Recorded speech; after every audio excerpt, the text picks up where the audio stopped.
Setelah itu, Paul pun pergi ke toilet dan merasakan pipis enak yang selama ini tidak ia rasakan.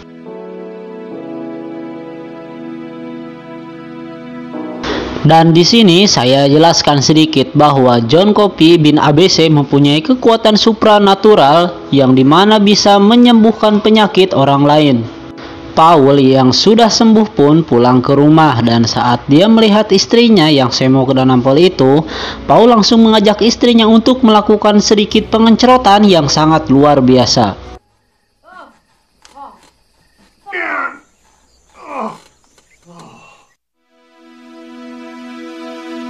Esok harinya, Paul izin sakit karena lelah sudah melakukan pembucatan, dan faktanya Paul sebenarnya menemui seseorang yang menangani kasus John Coffey dengan maksud untuk mendalami kasusnya. Karena John Coffey tidak memiliki sifat kekerasan, bukan pelaku kejahatan, karena tidak memiliki bukti yang kuat, Paul pun tidak berbuat banyak. Esok harinya, Paul mendatangi John Coffey untuk memberi makanan sebagai tanda terima kasih, dan John pun merasa senang sekali. Lalu dia memberikan makanan tersebut kepada Edward dan tikus kesayangannya.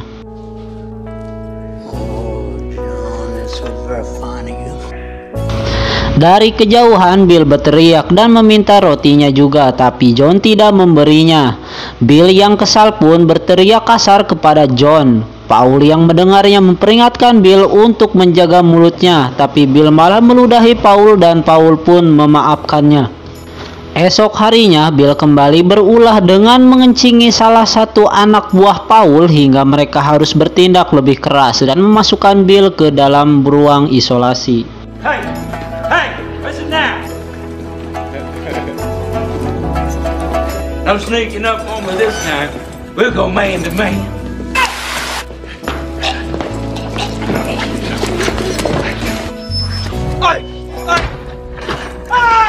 Esoknya lagi dan lagi Bill berulah mengambil kue kering dari tukang bersih-bersih untuk dia semburkan ke muka si brutal, sehingga mereka terpaksa untuk melakukan Bill ke dalam isolasi. Your bags are packed. Dan tibalah hari di mana Edward akan dieksekusi. Dia pun meminta agar menjaga tikusnya baik-baik karena tikus itu adalah hal terakhir yang ia miliki, karena Edward tidak memiliki siapa-siapa lagi di dunia ini. Dan Paul yang bertugas seorang sipir, Paul dan kawan-kawan juga memiliki tugas untuk menenangkan terpidana mati dengan mencoba membuat mereka tetap tenang saat akan menemui ajalnya. Saat Edward bermain untuk terakhir kalinya bersama si tikus, tidak sengaja mainannya menggelinding keluar dari ruangannya, dan saat si tikus mengejar mainan tersebut, tiba-tiba datanglah Percy yang langsung menginjak si tikus hingga sekarat dan kejang-kejang. Bangsat emang nih si Percy, nyeri gara-gara mulu jadi manusia kampret. Tak lama John mengulurkan tangannya untuk menyembuhkan si tikus dengan ilmu supranaturalnya.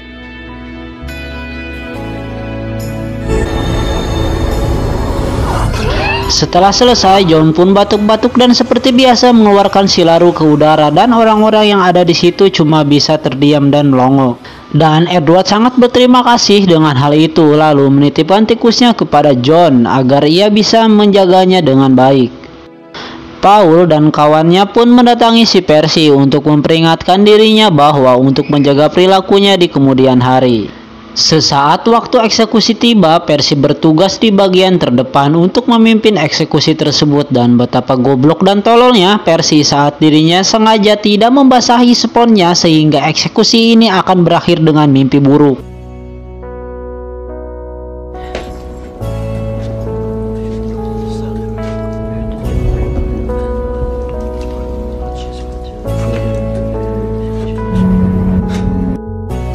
Dan dimana Edward harus merasakan sakit yang luar biasa sampai dirinya mati terbakar dengan tubuh yang hangus. Di sisi lain, John merasakan sakitan karena ia saat memegang si tikus. John bisa merasakan sakit yang dialami oleh Edward melalui jiwa si tikus yang memiliki ikatan batin dengan Edward.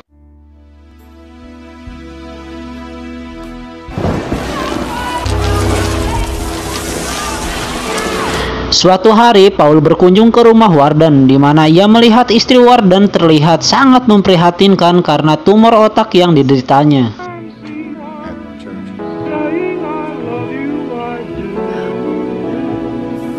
Untuk itu, Paul mengajak anak buahnya untuk melakukan rencana dengan membawa John Copy ke rumah Warden untuk menyembuhkan istrinya Warden di sana.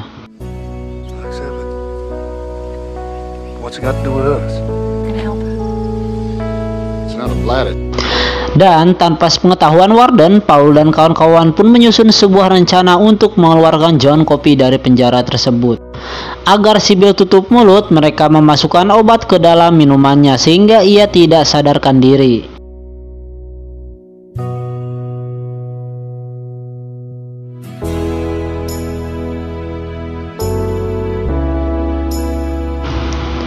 Untuk Percy, mereka terpaksa harus memasukkan dia ke dalam isolasi agar tidak berulah.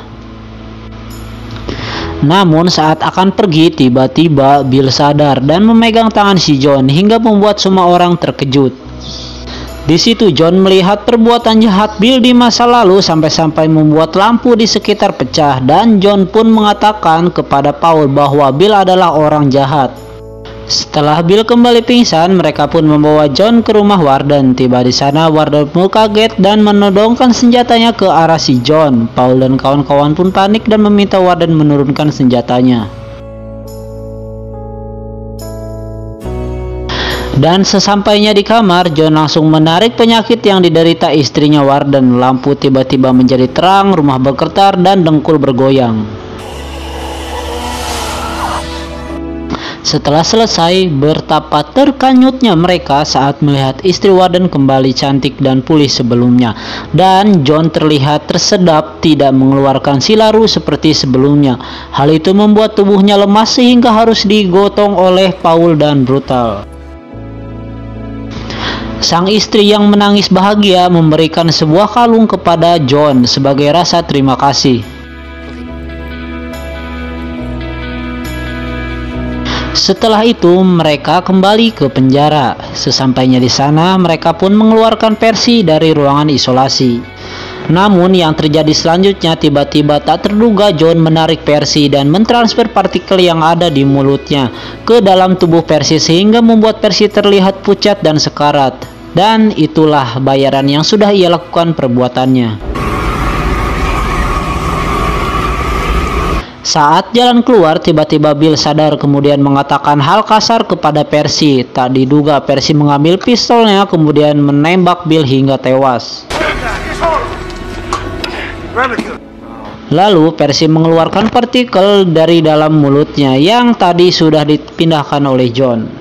Dan John pun memperlihatkan kepada Paul dan akhirnya ditemukan sebuah fakta di mana kedua gadis tersebut sebenarnya dilakukan oleh Bill. Ia memperkosa dan membunuh anak tersebut tanpa sepengetahuan orang tuanya. Dan yang dilakukan John itu hanya menolong kedua gadis itu, tapi karena sudah mati John pun tidak sempat menyelamatkannya. Namun saat penduduk melihatnya bahwa John lah pelakunya, Percy pun dinyatakan gila atas kejadian itu, lalu dimasukkan ke rumah sakit gila untuk selamanya. Setelah melihat kebenaran tersebut, Paul curhat kepada istrinya mengenai John yang tidak bersalah, tapi apa mau kata, tidak ada bukti untuk membelanya saat ini.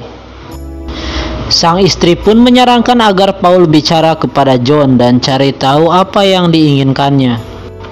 Paul pun menanyakan apa yang diinginkannya, dan jika John ingin kabur saat ini, Paul dan anak buahnya pun akan membantunya dan pura-pura tidak tahu, bahkan siap kehilangan pekerjaannya.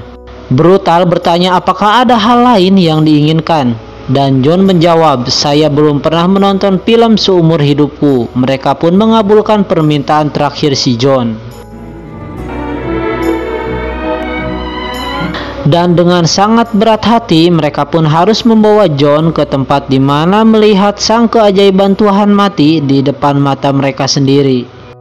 Saat sampai di sana, John bisa merasakan bahwa semua orang di sana termasuk keluarganya korban sangat membencinya. Paul pun mengatakan bahwa masih ada dia dan anak buahnya yang tidak membencinya. Saat akan dipakaikan tutup kepala, John meminta agar tidak menutupnya karena John takut kegelapan.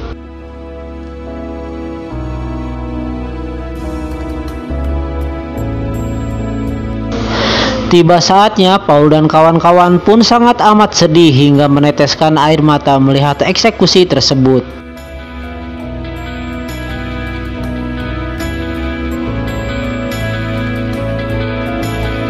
Dan itulah eksekusi terakhir yang dilakukan Paul dan kawan-kawan. Setelah hari itu mereka memutuskan untuk berhenti dari pekerjaannya. Dan saat ini kita bisa melihat Paul yang sudah tua bersama temannya di Pati Jompo. Faktanya Paul saat ini berusia 108 tahun dan kejadian tadi terjadi saat dirinya masih muda berusia 44 tahun. Waktu itu saat John memegang tangan Paul, tak disengaja sebagian mukjizat yang dimiliki oleh John mengalir ke tubuh Paul sehingga membuat umurnya panjang. Tak diduga si tikus pun mendapat keajaiban yang sama di mana dia masih hidup di pondok yang ada di tengah hutan.